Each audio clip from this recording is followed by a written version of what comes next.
Olá, boa noite. Boa noite, pessoal. Boa noite, professor Fred. Já chegou aqui.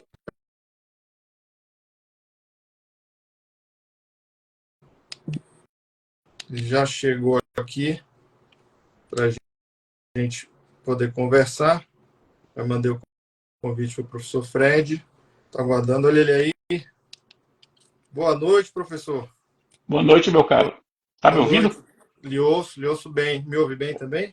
Ouço bem, Ó, ouço bem. que bom. Esses dias eu tive. Esses dias não, já faz acho que um mês, tive uma live com um xará seu, pelo menos de apelido ele. E que quando começou a live, começou a ter eco sobre a minha voz. E eu não consegui tirar isso. Mas ainda bem que eu era o host, eu não era o convidado. Então, fiquei mais tempo calado do que falando. Prejudicou muito pouco a live. Pô, Mas, de antemão, maravilha. agradecer sua presença aqui. É uma satisfação imensa para todos nós do IDI contarmos com a sua presença. E a satisfação enorme por sua disponibilidade de participar dessa live com a gente sobre o seu livro. Um dos seus Pô, livros, né? muito obrigado. Muito obrigado. Agora, eu não tô lhe vendo. Não está me Só, vendo? Opa. é, eu tô lhe ouvindo bem, mas não tô lhe vendo. Não sei se é só comigo, é, mas, enfim. Mas podemos ir. Pessoal, vocês me veem? Como é que tá aí? Deixa eu tentar mudar aqui. E agora, professor, você me vê? Não. Tá a metade a Peraí, metade da tela tá como tá a tela preta. como se tivesse tela preta. Vou fechar aqui minha É. câmera. Agora pode ser que seja eu, porque o pessoal tá vendo, né? E aqui. E agora? Ó, o pessoal tá lhe vendo, eu que não tô lhe vendo, então deve ser um problema do meu celular. Deixa eu perguntar. Consegue ver os dois aí? Estão vendo os É, o dois? pessoal tá vendo os dois aí. O senhor não me vê. Que pena, que pena. Mas a Renata e outros participantes estão vendo aqui, estão vendo nós dois. É, vamos nessa, vamos nos falando. Vamos nessa, então, professor, vamos nessa.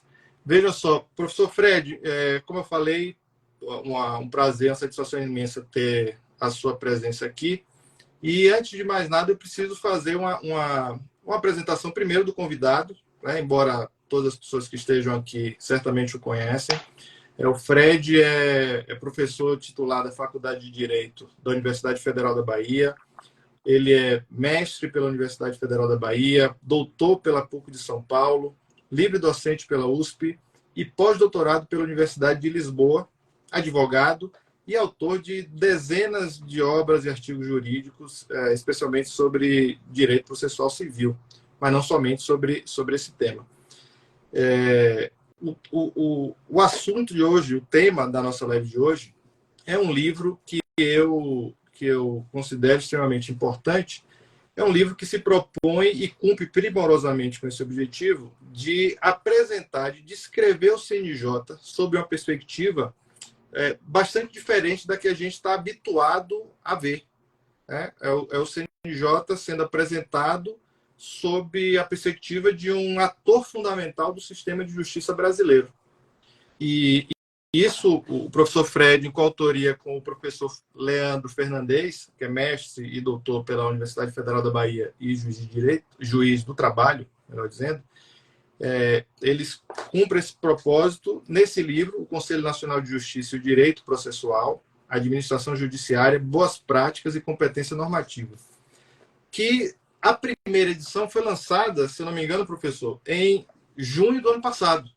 Né? Foi. Em junho do ano passado, um evento aqui no Superior Tribunal de Justiça, que eu tive a satisfação de lhe encontrar também presencialmente, e tive o registro em foto e também na dedicatória, que eu estou mostrando aqui agora para todas as pessoas que nos acompanham. E saiu a segunda edição com um acréscimo bastante relevante. O livro tinha em torno de 200 páginas, acredito, e veio com quase mais 100 páginas, né? Páginas substanciais, em que há uma apresentação de premissas, detalhamento de premissas, inclusive, e outras análises que foram ainda mais bem desenvolvidas. E me chamou muita atenção porque é um livro que eu depois da leitura, que preciso fazer outras leituras ainda, me parece um livro que é imprescindível para quem pretende entender o sistema brasileiro de justiça. Né? Para quem pretende entender esse sistema brasileiro de justiça. E nessa perspectiva, já começando para lhe passar a palavra, Fred, como foi que... E aí você já fala suas primeiras palavras também. Como foi que surgiu essa ideia desse livro? O que foi que lhe moveu a pensar nessa perspectiva tão diferente, tão fora do ordinário que a gente tem visto nos outros livros, em palestras, com relação ao CNJ? Primeiro, boa noite a todo mundo. Já vi que tem muito amigo aí entrando, várias pessoas entraram aí. Carlos Frederico, Lordelo, Krasuki, Ricardo Maurício, Luziane, muita gente aí passando pelo caminho, e outros tantos que eu me perdi. Agradecer o seu convite, meu caro, agradecer o convite de Vladimir Aras, meu colega aqui na Universidade Federal da Bahia, para poder falar sobre esse livro, que é realmente um livro de que eu gosto muito. E eu posso... veja, tudo começou com a minha atuação na elaboração do CPC, e eu ter percebido que o CNJ ele era muito referido no texto do CPC. E, enfim, a gente... são mais de 20 referências ao CNJ no texto do CPC. Depois, eu comecei a ter olhos de ver para o conjunto de resoluções que o CNJ estava expedindo sobre os mais variados temas. Um deles, que acabou sendo incorporado ao Código, tem um dispositivo no Código, lá no 908 do Código, que ele é inspirado numa resolução do CNJ sobre plantão judiciário, que proíbe levantamento de dinheiro em plantão. Tem uma resolução do CNJ que diz isso, uma resolução de 2008. E esse dispositivo foi incorporado ao texto do Código, porque era muito bom esse dispositivo da resolução. Essas coisas foram entrando na minha cabeça e eu comecei a perceber que estava acontecendo um fenômeno que a gente não estava vendo. A gente, quando eu digo os processualistas, os estudiosos do sistema de justiça, especialmente os estudiosos do sistema de justiça via Poder Judiciário. E aí eu fui me debruçar sobre as recomendações. E o fenômeno das recomendações, quer dizer, o Instituto da Recomendação do CNJ, que nada tem a ver com as recomendações do Ministério Público, por exemplo, que é um instituto bastante conhecido no Brasil, do ponto de vista prático, né? Tem nada a ver com a recomendação do CNJ. E aí eu comecei a refletir sobre isso, sobre o que é a recomendação, qual é a natureza disso, qual é o papel dela. Então as ideias começaram a se formar, eu comecei a intuir que o CNJ tinha um papel no sistema de justiça e no direito processual insuspeitado até então, mas era um papel real e efetivo no sentido de funcionar. Comecei a conversar em aula, nas aulas do mestrado e do doutorado sobre isso, comecei a formular as minhas ideias, e aí casou de eu ter alguns orientandos no caminho que foram, como é que eu posso dizer, sendo excelentes interlocutores comigo. Não só interlocutores, como pessoas que me ajudaram a melhorar o meu modo de pensar. Por exemplo, Marcos Seixas Souza, que foi meu orientando do mestrado no doutorado. No doutorado ele escreveu sobre normas consuetudinárias processuais. Eu o provoquei a escrever sobre isso, porque ele gosta muito de história, e aí você tem que escrever sobre o costume como fonte de norma processual.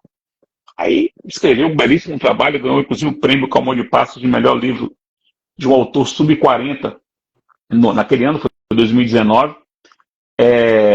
E nesse livro ele tem um capítulo que ele fala de soft law.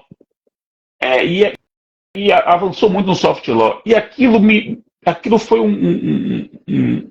foi um estímulo para que eu encontrasse o caminho para compreender as recomendações do CNJ. E comecei a defender isso.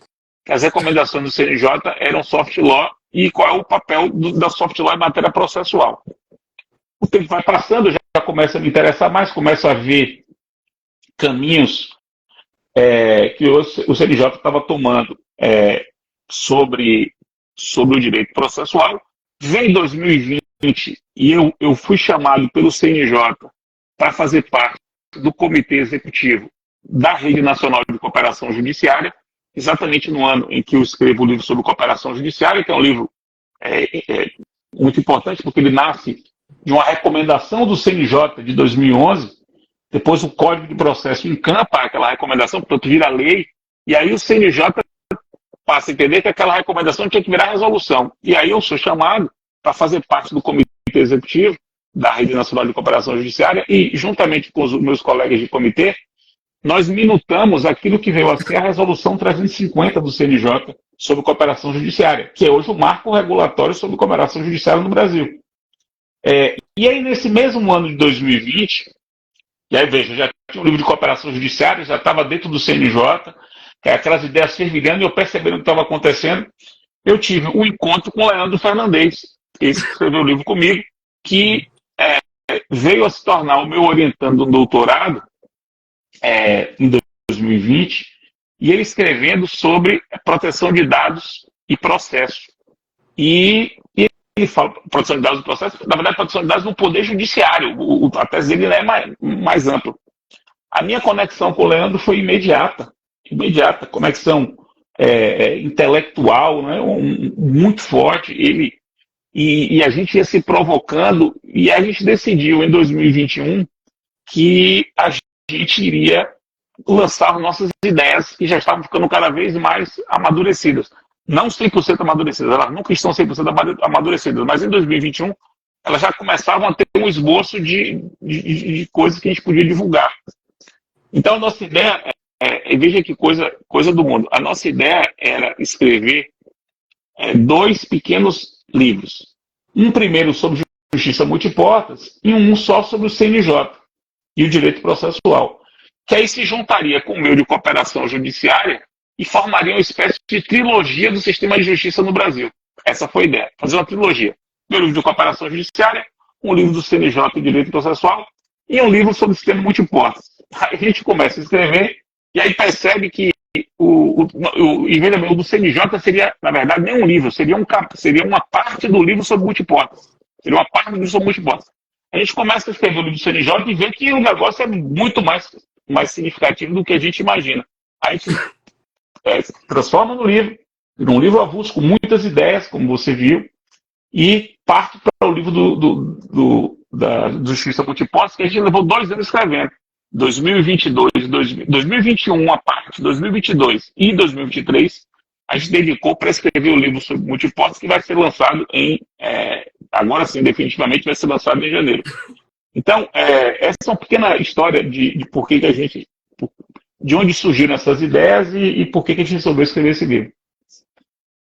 Muito interessante, porque essa perspectiva, se a gente for olhar nos livros de direito constitucional, por exemplo, manuais de processo civil, não se encontra nada equivalente, nada parecido com o que está aqui nesse seu livro, escrito com autoria com o Leandro Fernandes, sobre o CNJ. O que a gente encontra é uma descrição muito mais reduzida e acrescida de decisões do STF sobre o CNJ. É isso que a gente encontra nos manuais de constitucional. Me permita fazer uma consideração sobre isso, uma glosa. A gente tem a tradição da nossa doutrina, como regra, é de ser uma doutrina que gosta de discussões muito teóricas, se anima com discussões teóricas, ou, às vezes, discussões muito comezinhas. Por exemplo, tem pessoas que ficam animadíssimas para discutir se o prazo para cumprir uma decisão se conta em dia útil ou em dia corrido. A gente escreve artigos sobre isso. Tem gente que realmente considera isso um grande objeto de discussão. Ou discutir a natureza do direito de ação. Isso também é um tema que comove muito. E aí o que acontece? a prática, ou a dimensão prática do direito, ela acaba sendo ignorada. E o CNJ é um órgão que pode ser encarado apenas como um órgão da burocracia. Então, buscar a burocracia, isso não é objeto de investigação de um jurista, tal. Aí se limita a fazer reportagens jornalísticas. O CNJ pode isso, o STF disse isso, o STF disse aquilo, o artigo 103b da Constituição diz isso, sem perceber o que é que está acontecendo. É preciso ter olhos de ver. Eu sempre digo isso, é preciso ter olhos de ver. As coisas estão acontecendo e um jurista tem que olhar para o que está acontecendo e tentar facilitar, quer dizer, dar respaldo para que as coisas aconteçam de um modo mais seguro e mais justificado, mas sem negar o que está acontecendo. Sim. Por isso essa sua perplexidade de... os livros não se preocupam muito com isso, porque isso é pura prática, né? Então, enfim, parece que não comove as pessoas. E eu me comovo muito com isso. Não, e é fundamental, é imprescindível essa visão, na minha percepção. Inclusive, nessa linha, Fred, vocês trabalham no livro a partir de uma premissa, entre outras que vocês adotam, mas há uma que ela serve de critério guia, orienta todo o raciocínio ao longo do livro, que é o direito à boa administração da justiça. Né? Vocês trabalham bastante essa ideia, desenvolvem essa ideia, e aí eu gostaria que você mencionasse essa ideia trabalhada por vocês no livro, nessa obra, para dizer para o nosso público que ainda não conhece, mas precisa conhecer esse livro, o que é que se compreende por boa administração da justiça e qual é a relevância dela no direito processual. Como é que ela repercute no direito processual? Como é que esse direito repercute? Essa ideia é uma ideia que foi trazida por Leandro, né? Foi uma das coisas que nos conectaram lá. A tese dele, ele desenvolve bem isso.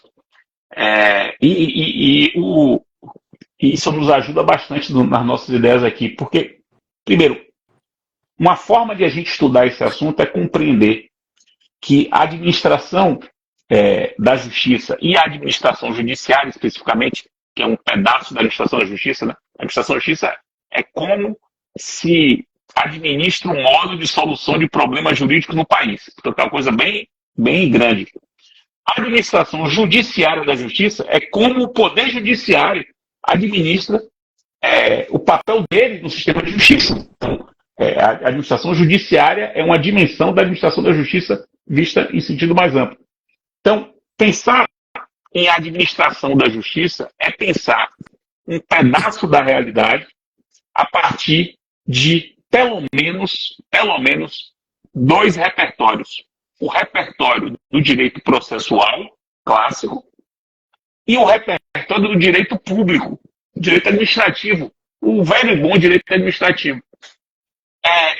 Então, existe um repertório imenso no direito administrativo contemporâneo sobre boa administração.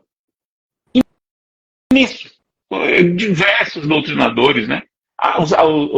As reflexões, inclusive no Brasil, atuais sobre administração pública, são muito avançadas, né? A gente tem no Brasil uma doutrina de direito público, mais especialmente de direito administrativo, de primeiríssimo mundo, né?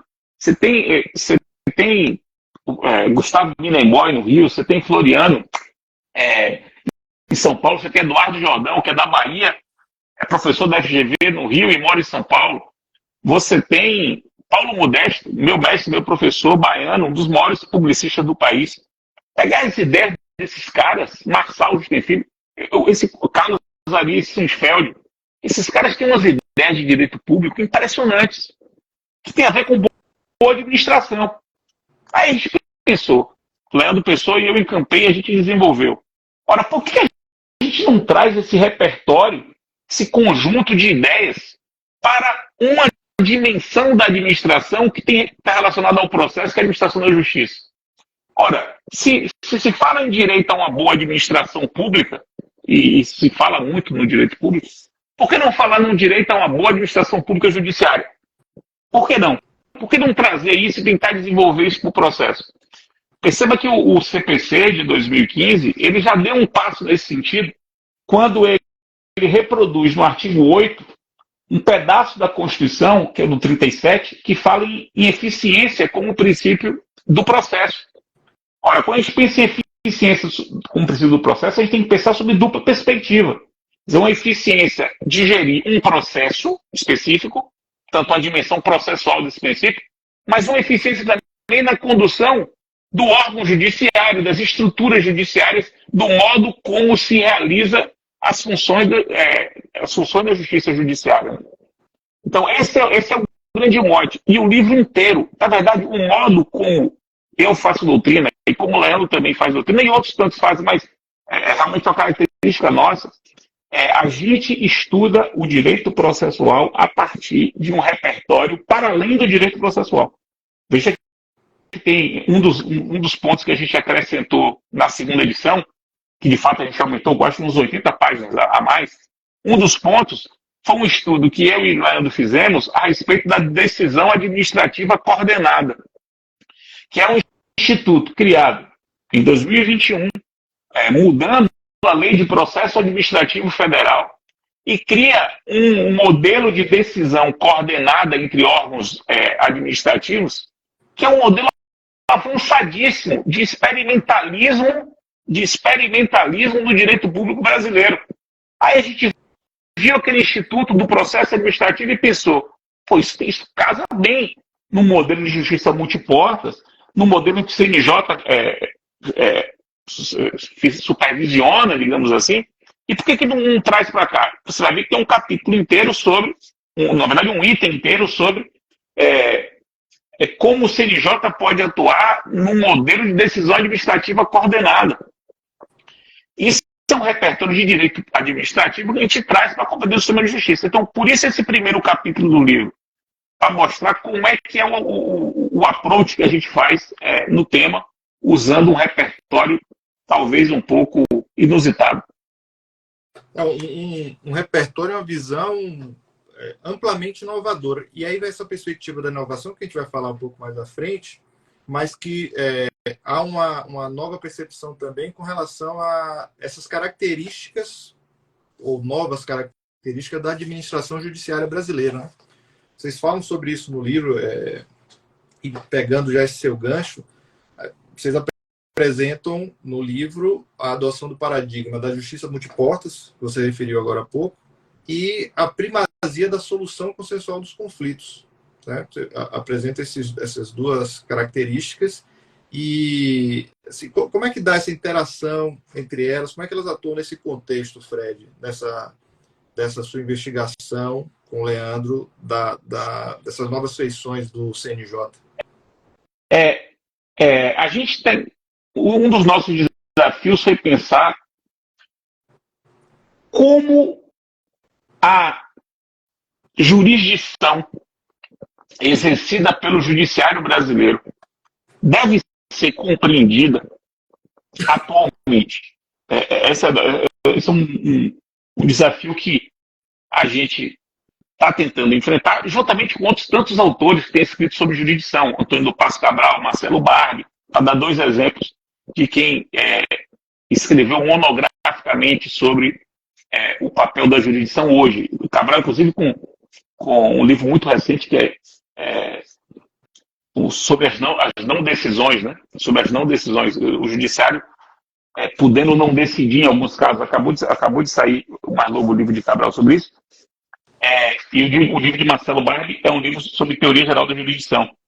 E aí a gente percebeu que a jurisdição no Brasil hoje ela tem que ser compreendida a partir de uma mudança paradigmática normativa que aconteceu com o CPC, que é curioso isso, né? Você veja, um Código de Processo Jurisdicional, que é o CPC, ele já no artigo 3º diz que, embora ele vá regular a jurisdição, a solução consensual é prioritária. Então, só isso é um paradoxo. Ele começa dizendo, logo no artigo 3º, o seguinte, olha, eu vou gastar 1.072 artigos regulando a jurisdição, mas saiba que o prioritário no sistema é a solução consensual. Então, veja, a lógica passa a ser outra. Se a solução consensual é a prioritária, a solução jurisdicional passa a ser subsidiária. Minha geração, por exemplo, não foi educada para isso. Minha geração foi educada para provocar o judiciário. Minha geração foi educada para provocar o judiciário. Porque o judiciário era o lugar para resolver os problemas jurídicos. O lugar era o judiciário. O judiciário cumpria um papel central no pensamento sobre solução de problemas jurídicos no Brasil. Eu pensava em função do judiciário. Quando vem o código e diz que a solução consensual é prioritária, isso tem que ter um impacto no modo como a gente pensa a jurisdição. Por isso que essa é a primeira diretriz.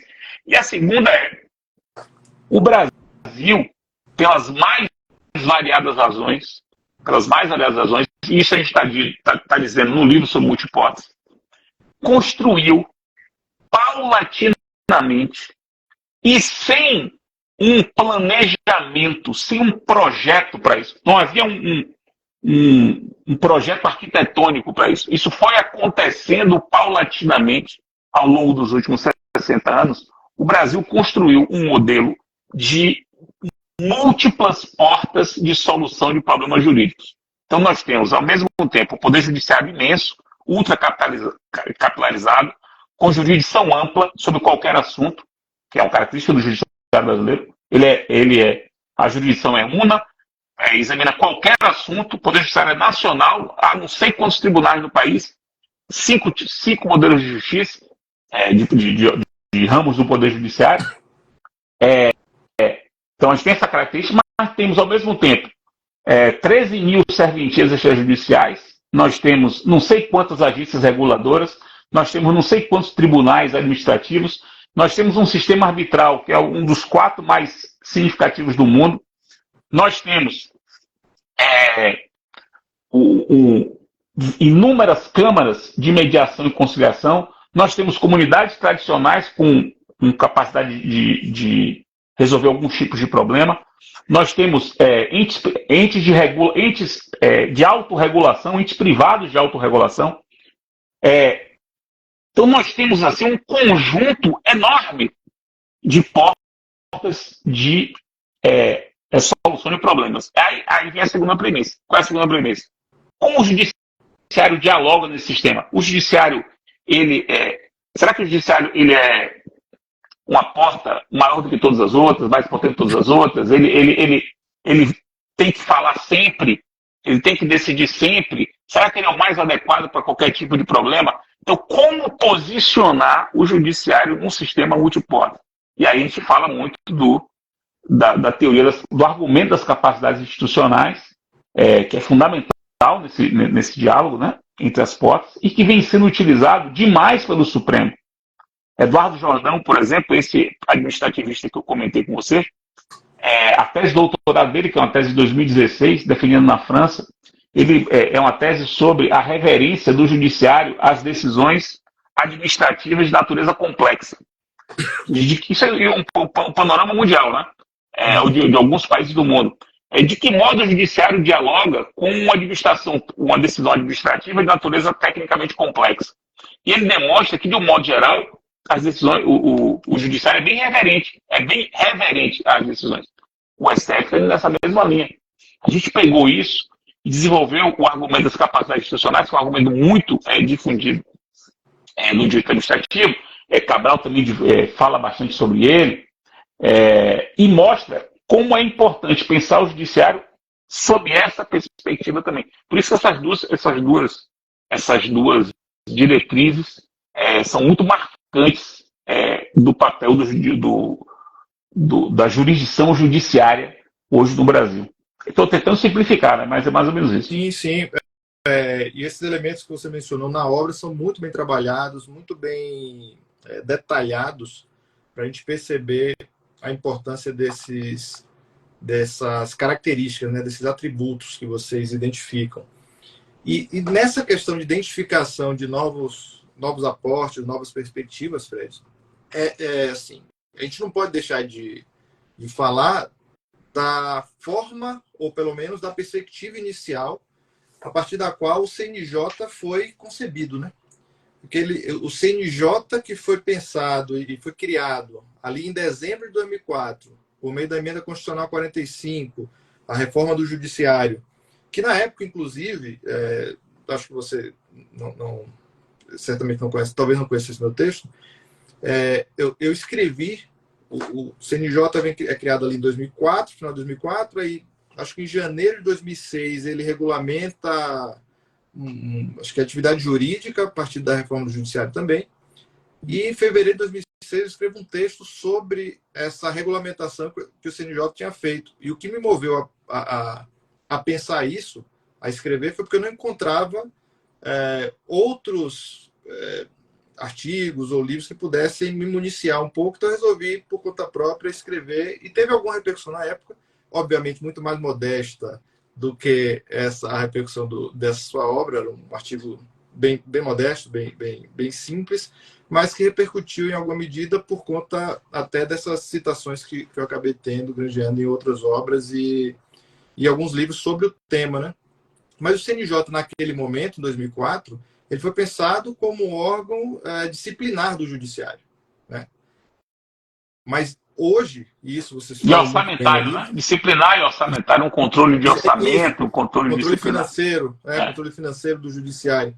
Mas ele era visto muito mais como esse órgão de cunho disciplinar. E hoje, o CNJ é um outro órgão, né? Assim, em que dimensão você vê assim o CNJ após esses quase 20 anos de emenda constitucional 45? Qual a dimensão que você vê o CNJ hoje, Fred? Rapaz, essa pergunta é espetacular, né? Eu acho essa pergunta espetacular, porque ela é praticamente a razão de ser de a gente ter escrito o livro. E até muito simples, eu vou dizer uma coisa muito simples. O CNJ real não é o CNJ arquitetado. O que se pensou para o CNJ foi pensado para uma coisa, e aquilo no que ele se transformou quase 20 anos depois foi outra. Aliás, se transformou numa coisa muito mais interessante. Nós não estaríamos aqui em 2023 fazendo uma live se o CNJ fosse apenas um órgão de controle orçamentário e disciplinar dos juízes no Brasil. A gente está conversando sobre o CNJ porque ele se transformou numa outra coisa. E ainda haverá de nascer um livro que tente apresentar as hipóteses sobre as causas dessa transformação. É interessante isso. Porque se você for perceber, cada presidente do CNJ deu ao CNJ uma contribuição ao seu perfil institucional. O CNJ foi tendo a cara dos respectivos presidentes. E alguma coisa foi ficando disso. Alguma marca foi ficando e foi gerando essa criatura que é o CNJ hoje. Que, de fato, como a DI, que acabou de se manifestar, o CNJ ganhou uma vida própria. E houve alguns movimentos que foram decisivos para isso. Quando o CNJ edita a resolução do nepotismo, logo no início da sua vida, e essa resolução do nepotismo é impugnada por um ADIM, a Associação dos Magistrados, né, entrou com um ADIM para impugnar a resolução do nepotismo, e o STF julga improcedente a ADIM, e julga improcedente dizendo que o CNJ podia fazer aquilo, quer dizer, ele tinha competência normativa para fazer aquilo ali já foi um marco, né? Eu e Leandro, inclusive, colocamos essa decisão como uma das decisões fundamentais na história do desenvolvimento do sistema de justiça no Brasil. A gente coloca isso. Porque quando o STF diz isso lá no final dos anos 00, o STF diz, manda um recado para o CNJ. CNJ, continue. E aí o CNJ vai continuando. E vai ocupando os espaços de normatividade e vai dando um sentido muito interessante, no meu modo de ver, né? As pessoas criticam isso, mas eu não critico, um sentido muito interessante ao parágrafo 4º, inciso 1 do artigo 103b da Constituição, que é onde está lá prevista a competência normativa dele. O CNJ com um ente com competência normativa. E aí o CNJ se transformou em muita coisa. O CNJ hoje é muita coisa. Ele é desde uma agência reguladora do Poder Judiciário brasileiro a um articulador das diversas portas de acesso à justiça no Brasil. O CNJ cuida de serventias judiciais, estabelece diálogo com agências reguladoras, estabelece conexão com o sistema arbitral. Ele é o certificador de mediadores e conciliadores no Brasil. Então veja que é muita coisa. Ele é um laboratório de inovação. Não por acaso, a lei do governo digital, que é de 2021, que é a lei 14.129 de 2021, logo em seguida a ela foi editada uma resolução do CNJ, que é a resolução 395, das mais importantes do CNJ, que é uma resolução que traz a inovação como fundamental para o judiciário brasileiro. Então, é uma resolução que disciplina o papel da inovação no judiciário brasileiro e fala, por exemplo, dos laboratórios de inovação que os tribunais brasileiros têm que ter. A gente não pode esquecer que a inovação passou a ter status constitucional, não? A Constituição foi alterada para colocar lá no capítulo da ciência e tecnologia, ciência, tecnologia e inovação. E aí, meu querido, eu pergunto, por que nós, processualistas, não estudamos inovação? Por que a inovação não pode ser uma categoria ou um objeto de investigação de um processualista? Será que as pessoas acham que inovação é só fazer um software? Inovação só eletrônica? É só tecnológica, é só eletrônica? Não. Inovar é fazer algo diferente. Fazer algo diferente, né? Portanto, trazer uma novidade. E a inovação pode ser, por exemplo, um modo de fazer diferente, um procedimento diferente, um modo de você gerir o seu cartório, pode ser uma inovação. É daí, inclusive, que surgem as experiências que virão a ser premiadas no Prêmio Inovare, por exemplo, que é um prêmio que vai premiar práticas interessantes, que são práticas inovadoras. Boas práticas são práticas inovadoras. Então, pensar na inovação por essa perspectiva, veja que eu acho isso revolucionário. O capítulo 3 do livro é uma teoria das boas práticas processuais que eu e o Leandro construímos. Veja bem, uma teoria das boas práticas processuais. As pessoas estudam jurisprudência, as pessoas estudam doutrina, as pessoas estudam as leis. Por que as pessoas não estudam as boas práticas? Boa prática não é doutrina, boa prática não é jurisprudência, boa prática não é lei. Boa prática são modos de fazer, modos de compreender, modos de compreender e fazer, né? Boa prática tem que ser feita. É você concretizar os comandos normativos a partir de espaços de interpretação que a lei confere. Quer dizer, eu posso cumprir os meus deveres funcionais de várias maneiras. E eu escolho uma determinada maneira que é inovadora, mais eficiente. Por que a gente não estuda isso? O CNJ tem um papel fundamental nas suas boas práticas. Ele elabora, ele observa, ele divulga as práticas, ele tem um canal no site dele, um link lá que é repertório de boas práticas. Por que a gente não vai estudar isso?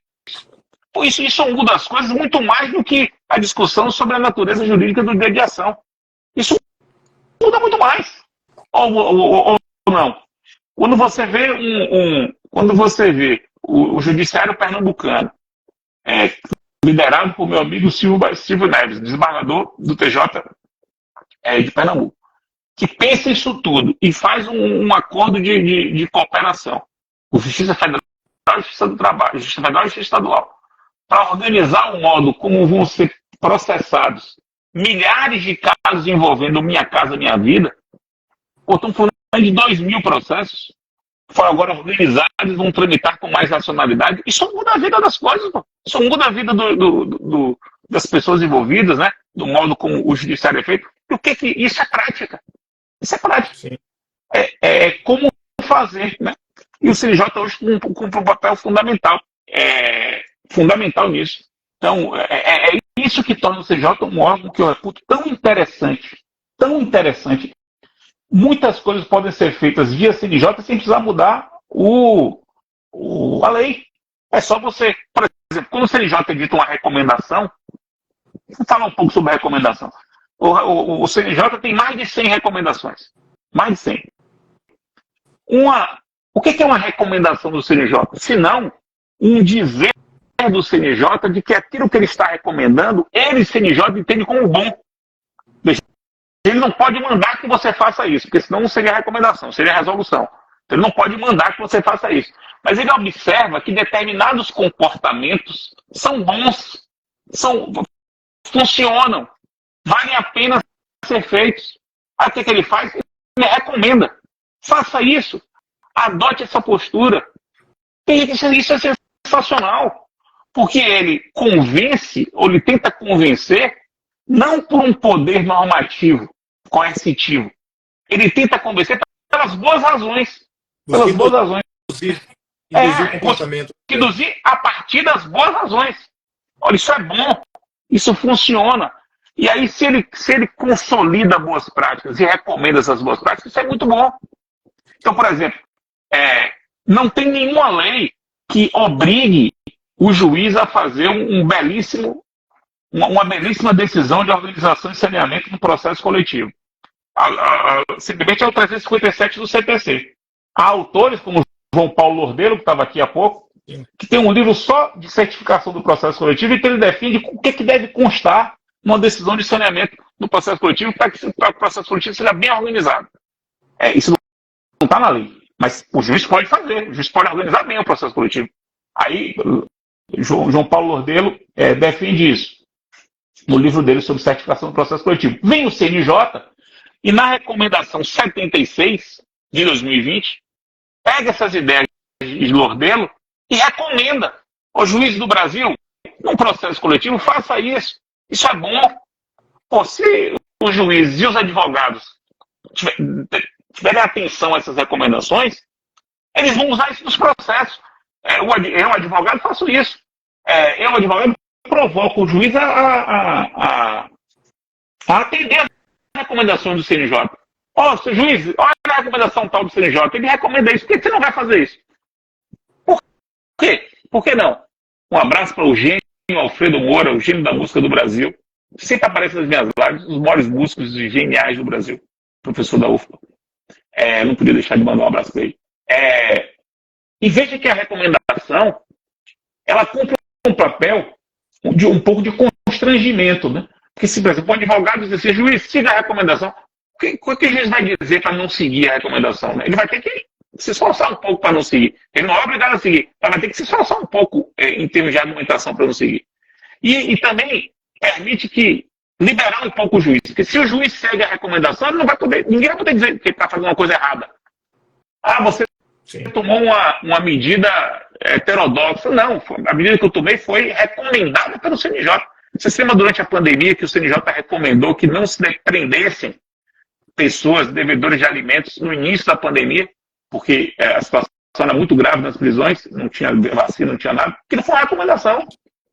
Não podia proibir de prender. Mas vamos pensar um pouco aqui, vamos adotar outras medidas nesse momento para poder que as pessoas não se contaminem nas prisões e não morram.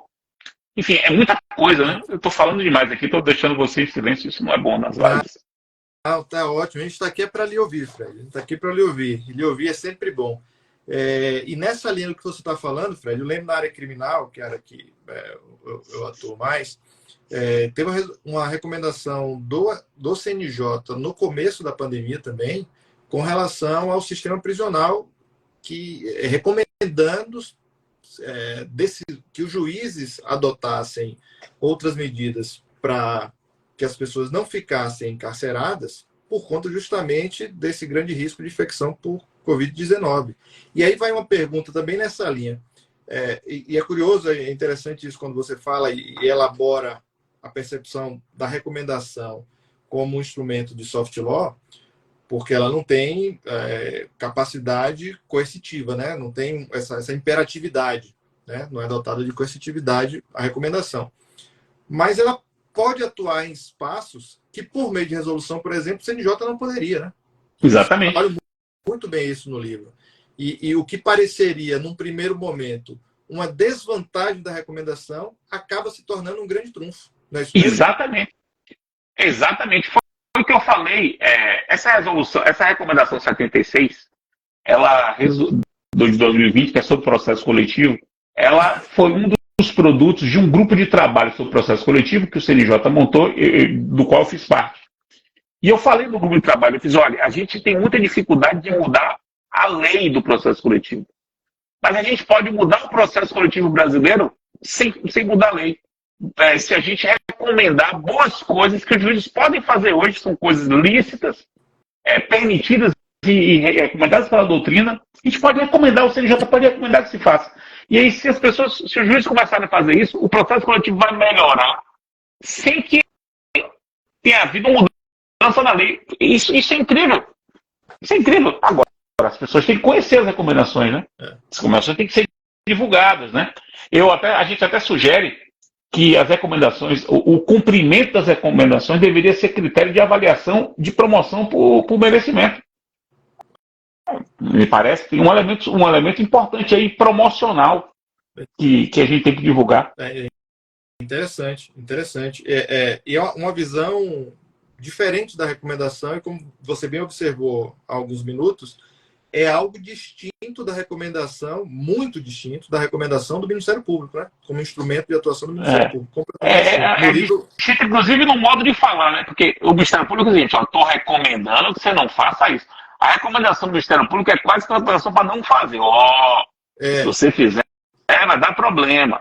A do CNJ é o contrário. Isso, exato. E o CNJ, nesse modo inovador de atuar, e tem redimensionado o Conselho bastante, ele também atuou e atua de forma revolucionária num dispositivo, numa norma processual que já é, em si só, revolucionária, que é o artigo 190 do CPC. Né? O modo que o CNJ, isso é explorado de uma maneira muito, muito bacana, muito interessante no livro também, me chamou muita atenção, o modo como o CNJ passou a se valer do artigo 190 foi revolucionário. Né? Podia explicar isso aí para o pessoal? Isso aí foi uma das coisas... eu vou falar o 190, para mim, é o dispositivo mais impactante do CPC de 2015. É o dispositivo que mais muda o perfil do processo no Brasil, que é um artigo que permite que se crie negócios processuais atípicos. Portanto, você pode flexibilizar o processo quase que ao nível do paroxismo da flexibilização do processo no Brasil. Maravilha. Eu estou muito ligado à formação desse dispositivo. Ele foi inserido a partir de uma provocação minha, foi construído por mim e por Pedro Henrique Pedrosa Nogueira, que a gente levou para o então projeto do Código, e foi sendo amadurecido durante a tramitação legislativa.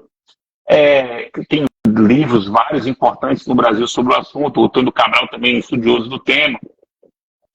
E muita gente tem vários livros, assim, talvez seja o tema mais estudado do CPC de 2015. Nenhum de nós, ninguém, um total de 0 pessoas que estudaram sobre negócios processuais, 0 no Brasil, conseguiram conceber o que o CNJ fez com o 190. Ou seja, o que o CNJ fez com o 190 fez sem nenhum lastro doutrinário. Alguém que teve essa ideia, teve uma ideia que eu reputo genial. Eu reputo essa ideia genial. Qual foi a ideia? Se o nosso sistema é um sistema que permite mudanças do processo por negócio, o que é que eu, CNJ, vou fazer? Eu vou criar produtos, vamos chamar de produtos entre aspas, né? Eu vou criar entes, formas novas. Eu vou criar a forma nova. E vou oferecer aos jurisdicionados brasileiros para que eles usem negocialmente. Então, em vez de eu mudar a lei, eu vou criar uma forma, sem mudar a lei, eu crio uma forma, crio algo novo, e digo, você pode usar isso aqui que eu acabei de criar negocialmente, convencionalmente. Criou-se o juízo 100% digital. O juízo 100% Digital é uma criação do CNJ, uma resolução do CNJ. E se criou o Núcleo de Justiça 4.0. Núcleo de Justiça 4.0 é uma criação do CNJ, valendo-se do artigo 190 do CPC. Isso está nos considerandos das duas resoluções. E aí, isso é muito impressionante, porque você cria um órgão judiciário, percebam bem, um órgão judiciário pode ser criado hoje convencionalmente, um órgão judiciário. Aí a gente até criou, eu e o Leandro, a gente pensando assim, a gente cunhou isso como administração judiciária negociada, para além do foro de eleição. Porque o que a gente tinha de ideia de administração judiciária convencionada é foro de eleição.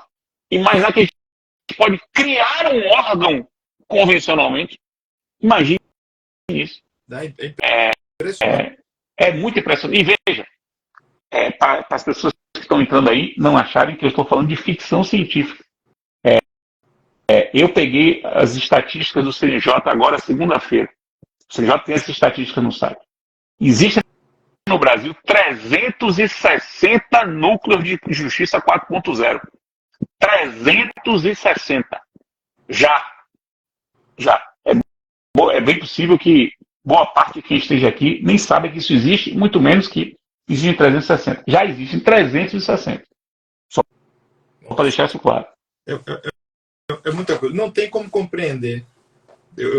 Após a leitura desse livro, eu saí extremamente convencido de que não tem como compreender o sistema de justiça brasileiro sem entender o que é o CNJ, as funções do CNJ e toda essa capacidade que ele tem de impactar no nosso sistema de justiça. Inclusive, Fred, é importante a gente falar para o pessoal, a gente tem falado aqui que nesse livro a abordagem que vocês fazem não é só com relação à regulamentação a partir de uma capacidade normativa de maneira direta, né? Assim, o CNJ tem a competência normativa dele para, de modo direto, regular questões processuais, né? Há essa delegação no CPC em vários momentos. O parágrafo 4º do artigo 103b da Constituição também dispõe desse modo, mas é possível também ao CNJ exercer essa competência normativa e gerar reflexos por meio de uma regulação de modo indireto, né? Ele pode fazer isso, por exemplo, quando ele trata de deveres funcionais dos juízes, dos magistrados, né? O que você tem a dizer para a gente sobre isso, para quem pode achar que o CNJ poderia estar extrapolando suas funções, suas atividades?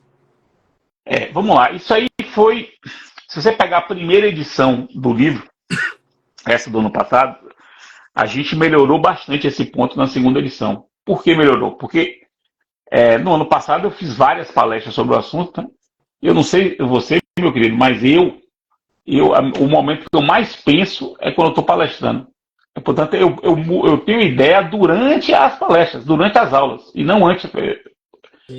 Pensando para falar, minha cabeça fica agora, eu estou pensando em coisa aqui. Entendeu? Então, eu sou um pouco esquisito para isso. E aí, durante esse ano de palestras, eu fiz uma sistematização desse poder normativo do CNJ. Que o CNJ tem poder normativo não me parece que há dúvida. A questão é saber qual o espaço de normatividade do CNJ em matéria processual. Né?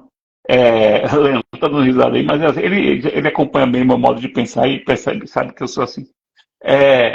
Aproveitar, me permita, Fred, aproveitar e mandar um abraço para Leandro. Eu não conheço ainda pessoalmente, mas já quero deixar aqui um convite para mais adiante a gente explorar determinados temas, como, por exemplo, a parte do livro, que não vai ser possível a gente tratar aqui por conta do tempo, da inteligência artificial, aquele marco normativo. Isso aí, ele gosta pra cacete disso. Do CNJ. Mas um abraço para o Leandro, parabéns pelo livro também com o Fred. Por favor, Fred. Aí eu pensei a seguinte sistematização, partindo do pressuposto que o CNJ tem competência normativa, e isso é uma premissa, já reconhecida pelo Supremo. Então, eu divido a competência do CNJ em matéria processual em três camadas. A primeira camada é a competência em matéria processual que decorre diretamente da Constituição. Diretamente da Constituição. Então, a fonte normativa é o parágrafo 4º, inciso 1 da Constituição. Tudo aquilo que diz a respeito à administração judiciária e a temas do Estatuto da Magistratura, tudo o CNJ tem poder normativo regulamentador. Regulamentador, né? Então ele pode. É por isso que ele regula plantão judiciário, é por isso que ele regula independência do juiz. O Código de Ética Judicial no Brasil, o Código de Ética Judicial, talvez muita gente não saiba, é uma resolução do CNJ de 2008, resolução 60, que é um código que, por exemplo, estabelece deveres processuais para o juiz. O dever de clareza do juiz, por exemplo, está no Código de Ética Judicial. O dever de aparentar imparcialidade está no Código de Ética Judicial brasileiro, explorado por uma orientanda minha chamada Fernanda Góes, num livro que eu reputo espetacular. Espetacular. A gente cita bastante esse livro dela aqui, que é o dever de aparentar imparcialidade. O dever de aparentar imparcialidade. E um dos fundamentos desse dever é o Código de Ética Judicial. Por exemplo, a resolução 305 do CNJ, que cuida de uso de redes sociais pelo juiz. Quer dizer, por que o CNJ pode regular o uso de redes sociais pelo juiz? Porque isso é tema que decorre do Estatuto da Magistratura. Então, essa é uma competência direta da Constituição. A segunda camada de competência normativa do CNJ é a competência normativa que decorre de delegações legais. A lei, ela delega competência para o CNJ regulamentadora em diversos momentos. Só o CPC faz delegações, regulamentares para o STJ em mais de 20 dispositivos. O CNJ tem que regulamentar a perícia, cadastro de peritos, tem que regulamentar julgamento de casos repetitivos, tem que regulamentar a plataforma habitual de comunicações, tem que regulamentar a citação eletrônica. Isso tudo são leilão eletrônico, isso tudo são competências normativas regulamentadoras delegadas por lei. Essa é uma segunda camada. Camada não está na Constituição. É a camada das delegações legais. Então você vai trabalhar com um leilão eletrônico, você tem que ler o CPC e a respectiva resolução do CNJ. Senão você não está compreendendo toda a legislação. E só um outro exemplo que eu não dei, o CNJ pode regulamentar cooperação judiciária, porque a cooperação judiciária é elemento estrutural da administração judiciária. E a administração judiciária é um objeto central da atuação do CNJ. Por isso que existe uma resolução sobre cooperação judiciária. Aí está na primeira camada, né? Só para voltar aqui na primeira camada. Aí vem a terceira camada. A terceira camada é aquela que tanto eu como o Leandro reconhecemos que é a mais polêmica. Essa a gente reconhece que é muito polêmica, mas a gente defende fortemente ela. A partir das contribuições dos publicistas. Os publicistas nos ensinaram muito aqui. Muito. No direito público atual, contemporâneo, há uma forte tendência para o que se chama de experimentalismo. Experimentalismo. Quer dizer, você buscar soluções para os problemas da vida a partir de soluções experimentais. Portanto, soluções que vão ter que ser testadas, né?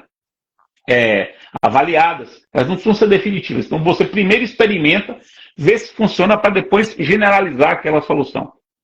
O experimentalismo no direito público brasileiro está cada vez mais forte e a teoria da experimentação jurídica no Brasil é uma teoria com muita gente escrevendo. Tem muita coisa boa. Paulo Modesto aqui da Bahia, por exemplo, como eu falei, tem diversas coisas escritas sobre o assunto. Diversas coisas. Muito impressionante esse assunto. O que é que eu e o Leandro defendemos? Que o CNJ tem competência normativa para promover experimentações processuais lícitas. Ou seja, nos espaços de práticas que sejam lícitas, o CNJ pode promover experimentações. O Núcleo de Justiça 4.0 é uma experimentação do CNJ. Uhum. O juízo 100% digital é uma experimentação do CJ. Não tem delegação legal para isso. Não tem delegação legal para o juízo 100% digital. Não tem delegação legal para o núcleo de justiça 4.0. Não vou dizer que está na lei isso. Mas é o CNJ, ele observa a legislação e percebe o que ele pode fazer com base nessa legislação licitamente e experimenta. Por isso que o CNJ está criando essas coisas, está inovando nos espaços de licitude. E aí você vai ver que na segunda edição do livro a gente resolveu falar longamente sobre o experimentalismo e o papel do CNJ nisso. Essa terceira camada é a camada que dá mais, sim, é a que mais choca as pessoas, mas é nessa terceira camada que surgem coisas interessantes como essa que eu disse, o núcleo de justiça 4.0 e o juízo 100% digital. E o experimentalismo que você menciona, Fred, esse elemento da inovação também, tem uma passagem no livro, uma frase de vocês que para mim também foi muito, muito marcante, que não há inovação sem algum erro. Vocês falam expressamente isso, né? Exatamente. Entre as tantas frases e raciocínios muito felizes que vocês têm no livro, essa para mim foi muito marcante, porque é preciso que a gente perceba que o erro é uma etapa da aprendizagem. Né? Sem dúvida. A gente não busca o erro, a gente busca o acerto, mas o erro faz parte desse caminho. Você conhece o texto Apologia do Erro de Souto Maior Borges? Não conheço. Bote na sua lista aí. Apologia do Erro de Souto Maior Borges. José Souto Maior Borges. Tá no livro, é um capítulo do livro Ciência Feliz. Ciência Feliz. Fundamental. Você vai ser monstro, você vai chorar lendo esse texto. Eu lhe mando. Pronto. Aqui eu lhe mando. Beleza, obrigado, Fred, obrigado. Mas é muito importante. Aí há uma outra fase do Calmon de Paz, que vocês referem também, sobre assim, o produto também é o processo, né? É um permanente fazer, é definitivamente feito. Isso tudo é importante para guiar, que guia os seus trabalhos desde o começo. Eu conheço um pouco do seu pensamento desde ali 2003, um pouco antes disso, e tenho acompanhado essa evolução. Essa é uma marca muito grande dos seus trabalhos, dos seus livros. Há um eterno repensar, né? Rever essas bases, essas convicções todas, mas amparado em premissas que guiam todo o seu raciocínio. Fred, como o tempo nosso já tá curto, a gente já está no final mesmo aqui, tenho só uma pergunta. Há vários temas, como a gente tinha falado um poucos minutos antes de começar a live, é muito tema para pouco tempo. O livro é riquíssimo, é um livro riquíssimo, não tenho dúvida que virão novas edições. Saiu agora no começo de setembro, né, o Provimento 149, com o Código de Serventia, né? Isso, Código de Serventia, que você já tinha mencionado no livro, que estava em fase de consolidação, e ele, de fato, veio em setembro, e já teve 3 outros provimentos que alterou o Provimento 149, né? 12 de setembro. A gente fica permanentemente atualizando isso, porque nas próximas edições a gente referir, né? Você viu que a gente fez um índice de temas que o CNJ trata, relacionando esses temas a resoluções e as recomendações. É um negócio gigantesco.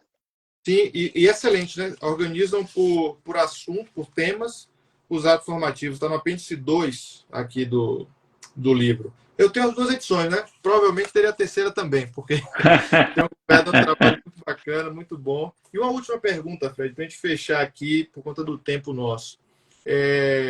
Você acredita que por conta desse redimensionamento do CNJ, até agora ele parece não ter incomodado o legislativo nesse redimensionamento. Você acredita que a gente precisaria, ou eventualmente terá, uma lei para delinear essas funções do CNJ? Essa é uma boa pergunta. De um lado, seria bom, né? Como toda, seria bom. Mas de outro, eu fico com receio de uma lei agora bloquear esse processo vivo que o CNJ está. Tem muita coisa interessante dessa vivacidade aí. talvez seja o caso de a gente dar um pouco mais de tempo para isso, para ver o que é que vai dar, isso, para depois regular. Uma lei, ela teria uma lei mal feita, ela teria uma capacidade grande de bloquear essa efervescência intelectual que está acontecendo, essa vivacidade institucional do CNJ. É muito rica. Muito Então, eu rico, fico um pouco de receio disso. sem dúvida. Fred, vou agradecer mais uma vez sua presença. Vou passar a palavra para você, para suas considerações finais. Antes, recomendando mais uma vez para todo mundo, esta obra aqui, o Conselho Nacional de Justiça e Direito Processual, tenho certeza, é uma obra imprescindível para a compreensão atual do sistema brasileiro de justiça. Não tenho dúvidas disso.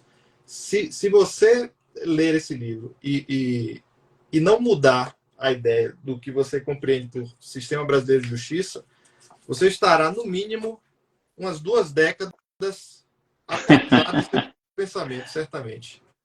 Suas considerações, Fred, por favor. Cara, muito obrigado. Espero que tenha cumprido a missão, bem a missão que me foi dada. Realmente eu gosto muito desse tema, gosto muito desse assunto, e é um assunto que está muito vivo na minha cabeça, então a gente está pensando cada vez mais. A terceira edição vai ser diferente da segunda, no sentido de ampliar mais as ideias, de testar mais as ideias. Eu quero colocar as ideias, tanto eu quanto o Leandro, nós queremos colocar essas ideias no espaço público das discussões, para elas sejam testadas, as pessoas pensem sobre elas e avancem nos temas que a gente propôs. A gente abriu muitos caminhos aí de investigação que a gente gostaria de ver as pessoas trilhando, né? Investigando, aprofundando as nossas ideias. Muito obrigado pela oportunidade. Espero que o pessoal goste do livro e tenha gostado da nossa conversa aqui. Certamente gostaram tanto da conversa quanto gostarão do livro, porque é uma obra realmente fundamental. O seu trabalho, Leandro, como de costume, espetacular.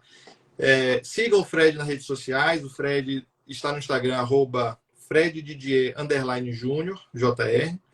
Tem também o canal no Telegram, né, Fred? Megafone do Processo Civil. O Megafone do Processo Civil. O autor do texto sobre a apologia do erro é Souto Maior Borges. José Souto Maior Borges. Souto Maior Borges. Anotado aqui. Apologia do erro, Souto Maior Borges. O canal do Fred no YouTube, sigam lá também, sempre informações muito, muito importantes e atualizadas sobre o processo civil. E sigam o IDI, @Instituto, nosso canal no YouTube. Essa live vai ficar aqui disponível no nosso perfil no Instagram, vai também para o nosso canal no YouTube. E eu te mando o arquivo, Fred, dessa live para você, caso queira, disponibilizar no seu canal. Beleza. Obrigado mais uma vez. Muito obrigado. Um abraço. Valeu, pessoal. Fred. Abraço. Tchau, tchau.